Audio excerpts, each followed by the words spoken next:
What's going on, guys? This is John Zakari, and today I'm coming at you with my review for Disney Infinity. I'm going to stick to just talking about the starter set in this review because these are the contents you get when you actually buy the game, and I'm going to treat the things like additional characters and playsets like DLC. Also, I'm not really going to talk much about the physical components of this game, like the toys and the power discs, because I've already done that in a previous video, which I'll link off to somewhere in this post. Now, I have to start off by saying this game is a little hard to describe. Is it an action platforming game? Is it a sandbox game? Is it a user-generated content type game like Little Big Planet or Minecraft? And to tell you the truth, it's kind of all of these things. So I feel like the best way to talk about it is to just run down its various aspects and discuss what's included in the various modes of play. And we'll start with the playsets. The playsets are where all of the story-driven content resides. Here, you're placed in a sandbox environment set in the world of one of Disney's famous IPs, and you must progress through the story with a character from that world while collecting new toys and leveling up along the way. What's so cool for a Disney fan like me is that these stories aren't just rehashes of the Disney movies these characters come from. Each of the stories are brand new, and the game mechanics completely change when switching playsets.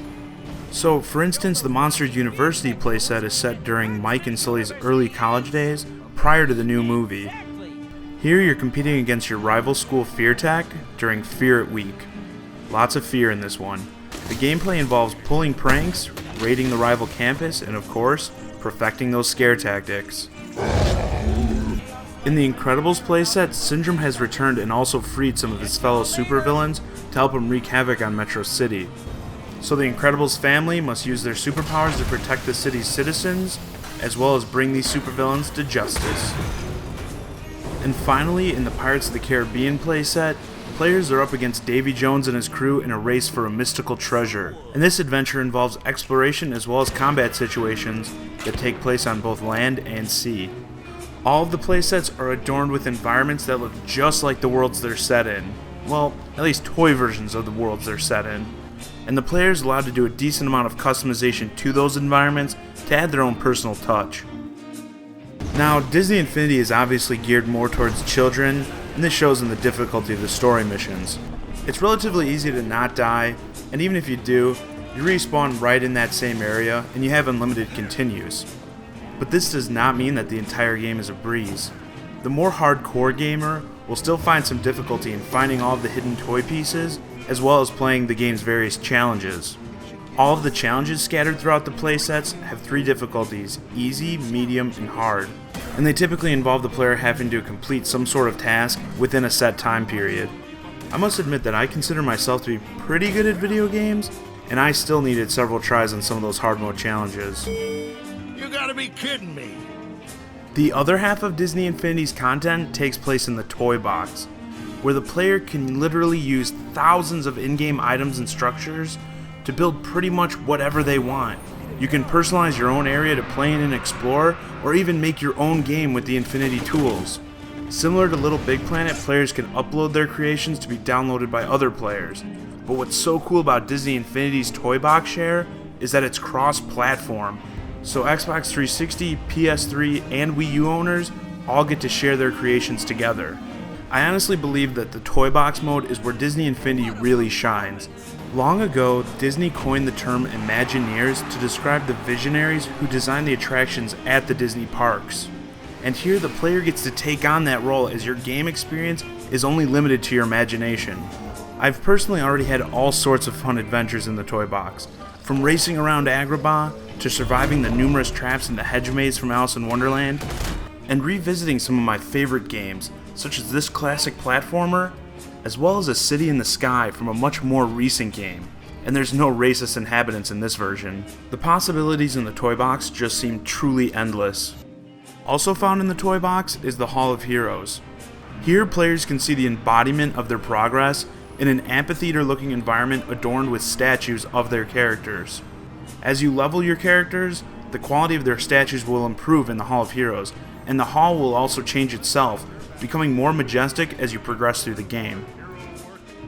Another cool feature of the Hall of Heroes is that you can examine the pedestals of characters you don't have to view a short video package showcasing that character's abilities. This can help players determine which other characters they may want to purchase, and there are videos available for the recently announced Wave 2 of Disney Infinity figures.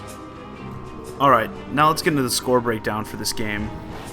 The gameplay in Disney Infinity is extremely varied, with playsets filled with unique mechanics, various missions and challenges, and unlimited possibilities in the sandbox where you can play with up to 3 friends. There seems to be something for nearly everyone. The only major gripe I had with the gameplay was with regards to the multiplayer in the playsets. To play 2-player split screen in the playsets, each player has to have a figure from that playset. So if you want to play through each playset with someone else, you will need 3 more figures. But other than that greedy setback, the gameplay is solid and gets a 9 out of 10. It was awesome that each playset came with a brand new story to share with both old and new characters, but I wish these stories were a bit more fleshed out. They all have cool concepts behind them, but since they're all mostly told through short dialogue sequences, they don't feel as epic as they should. Story earns an 8 out of 10. The toy-like art style of this game is going to be a bit hit or miss for people. All of the playable character models look great, and they actually look like the toys you bought have come to life on the screen. I could have used some more detail on some of the environments though, and the game does suffer from minor screen tears. But what I really want people to realize about this art style is that this toy theme allows you to get away with some diabolical things in an E for Everyone game. For instance, you can take Mr. Incredible and totally terrorize Metro City, send cars flying into the air, or smash citizens into buildings. If these characters all looked more realistic, the game would have probably received a different rating. The visuals receive an 8 out of 10. The audio in Disney Infinity really blew me away. All of the voices are spot on, and you'll likely be tricked into thinking you're hearing the original voices for many of the characters. And in some cases, you actually are. Several voice talents from these movies reprise their roles in Disney Infinity, such as Craig T. Nelson, who is once again playing Mr. Incredible. Name's Mr. Incredible. Glad to have you on my team.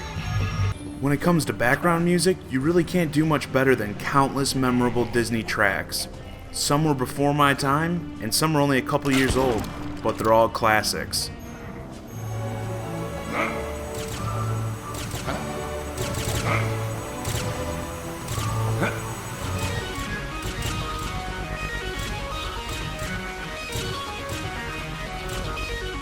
Audio gets a 9 out of 10. With thousands of items and tools available in Disney Infinity, sifting through and managing what you have available can be a bit tough. This is why the Wii U gamepad is a perfect companion for Disney Infinity. The gamepad just makes it much easier to scroll through your options as you build and customize your world. Gamepad implementation receives a 9 out of 10. Now, I typically like to round my game review scores, but I found myself really torn between giving Disney Infinity an 8 or a 9. So I'm going to meet in the middle and give the game an 8.5 out of 10. To sum things up, Disney Infinity is a great example of what Disney does best. Taking an idea centered around entertaining children and executing it in a way that captures the attention and imagination of all age groups. With that said, this video is pretty much wrapped up. Remember, if you enjoyed the video, please give it a like, as those likes really help me out with my channel. And as always, I'm John Zakari, and thanks for watching.